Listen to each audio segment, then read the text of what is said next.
In Psalms 36, David contrasts an evil man and a righteous man. And the evil man is selfish, and his words are wicked and full of lies. Even on his bed at night, he's plotting ways to hurt people. And then he says, your love, O Lord, reaches to the heavens. Your faithfulness to the skies. Your righteousness is like the mighty mountains. Your justice is like the deep seas. And then later it says, those who trust in you, they feast on the abundance of your house.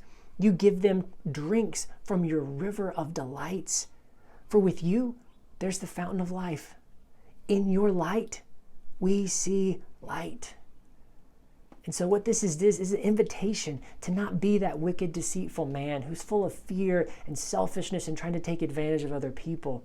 Instead, look up and realize that God's love is higher than the heavens, that God's love is more faithful than the sunrise that has happened every single day of your life, that God's righteousness is stronger than the biggest mountain you've ever seen, and that his justice, and justice is his way of making things right, is deeper. That means there's more to it than even the deepest part of the ocean. And when we can trust in that kind of God, all of a sudden the world opens up to us. And we're drinking delights from his river of life everywhere. Ellen White says that the blades of grass cry out praise to the Lord.